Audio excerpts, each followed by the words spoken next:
Hoy vamos a sumergirnos en algo fascinante, la psicología que se esconde detrás del mercado bursátil.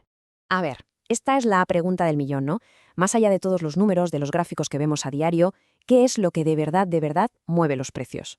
Y claro, si preguntamos por ahí, la mayoría dirá lo lógico, pues los beneficios de las empresas, los datos económicos, las noticias o incluso, ya sabes, los algoritmos que operan a la velocidad de la luz.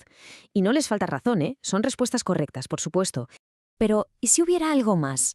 ¿Y si el motor principal, el que de verdad manda, fuera algo mucho más primitivo? ¿Y si la respuesta estuviera en nosotros mismos, en la pura naturaleza humana? Pues eso es justo lo que vamos a hacer. Vamos a meternos de lleno en ese motor oculto del mercado. Porque hay un patrón psicológico que es tan poderoso que por mucho que pasen los años, sigue ahí, intacto. Atención a esta frase porque es clave. Los movimientos de los precios dependen, en gran medida, de la actitud mental del público inversor. ¿A que suena totalmente actual? Podría ser de un tuit de ayer. Pues lo increíble es esto. Se escribió en 1912. 1912. Por un tal G. C. Selden. Sí, ¿cómo suena? Para entender el mercado de hoy, con toda su tecnología y su locura, vamos a usar una guía de hace más de un siglo. Vamos a desempolvar las ideas de este señor de G. C. Selden. Y aquí está la joya en cuestión. Psicología del mercado bursátil. Un librito que, como vamos a ver, esconde una respuesta que nos deja con la boca abierta de lo actual que es. Y pensemos un momento en el contexto, porque es brutal. Esto se escribió muchísimo antes de que existieran las apps en el móvil para operar, antes de tener noticias 24/7 y, por supuesto, antes de los ordenadores que compran y venden en microsegundos. Y a pesar de todo eso, lo que cuenta sigue siendo clavado a lo que pasa hoy. Vale, ¿y qué es lo que describe Selden? Pues básicamente un patrón que se repite una y otra vez, un ciclo de emociones en el mercado. Él lo llamó el ciclo especulativo. Y lo más curioso es cómo empieza todo, en silencio, sin que casi nadie se dé cuenta. O sea, para que nos entendamos, el ciclo especulativo es ese patrón que no se mueve por los fundamentales, por los datos puros y duros, sino por la psicología de la gente, por el sentir colectivo. Es básicamente el reflejo de nuestras emociones en los gráficos del mercado. Y Selden lo explica de una forma muy clara, dividiéndolo en 4 fases. Mirad, primero, hay calma, inactividad.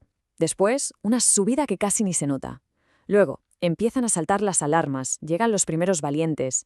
Y al final, el mercado hierve. Así, tal cual. Vamos con las primeras fases. Imaginad la escena. Todo está en silencio. El mercado está aburrido, plano, con movimientos minúsculos. Al gran público no le interesa lo más mínimo. Pero de repente, algo empieza a moverse. Una subida casi imperceptible. Solo unos pocos, los más astutos, se dan cuenta y empiezan a tomar posiciones. El resto ni se entera. Y aquí es cuando la cosa cambia.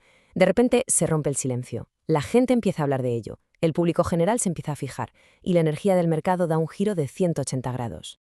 Los precios cogen carrerilla, empiezan a subir más rápido. Y toda esa gente que estaba esperando a que bajara un poco para comprar, ve cómo el tren se les escapa en la cara. Hasta los más pesimistas, los que iban a la baja, empiezan a sudar la gota gorda.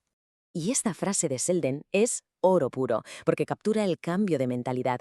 El público llega a la conclusión de que el mercado está demasiado fuerte para corregir mucho y que lo único que se puede hacer es comprarlo en cualquier parte. ¿A qué suena familiar? Es la definición perfecta del FOMO, del miedo a quedarse fuera de la fiesta. Y entonces llegamos al clímax. El mercado hierve, una nueva oleada de compradores, ya el público en masa, entra con todo y lleva los precios a nuevos máximos. El frenesí es total, la euforia está por las nubes. Muy bien, pero ¿quién participa en toda esta obra? Selden identifica a 2 actores principales, 2 perfiles psicológicos clave: el inversor y el especulador. Y ojo, porque sus mentes funcionan de maneras totalmente opuestas. Para que veamos cómo piensa el especulador, Selden nos pone una conversación que podría ser de cualquier día. Uno le pregunta a otro, bueno, ¿qué sabes? Y el otro responde, pues mira, acabo de cerrar mi posición corta en Steel. Había demasiada gente haciendo lo mismo, mucho ruido. Y la cosa sigue, pues todos con los que he hablado piensan como tú, así que ya no deben quedar muchos cortos. Y si eso es así, vamos a tener otra caída. ¿Veis esta gimnasia mental? Este juego de intentar adivinar qué piensa la mayoría para hacer lo contrario, esa es la esencia pura del especulador. Entonces, ¿cuál es la diferencia clave? Es muy sencillo, mirad. El inversor se centra en el valor de verdad, en la rentabilidad. Compra barato cuando algo da, digamos, un 6% y vende caro cuando ya solo da un 4%. El especulador, por otro lado, está obsesionado con los vaivenes del precio. Compra caro, subido a la ola, y vende según lo que cree que hará la multitud. Uno juega a largo plazo, el otro a un juego mental constante y a corto plazo. Al final, la conclusión es bastante potente, ¿no? Todos estos patrones, que no son más que un reflejo de la esperanza, del miedo, de la codicia, no son nada nuevo.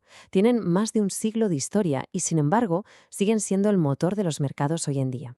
Y todo esto nos deja con una pregunta final en el aire, una para darle vueltas. Si la psicología humana es lo único que no cambia, la gran constante, en medio de todo este caos, ¿qué implica eso a la hora de plantear nuestro próximo movimiento?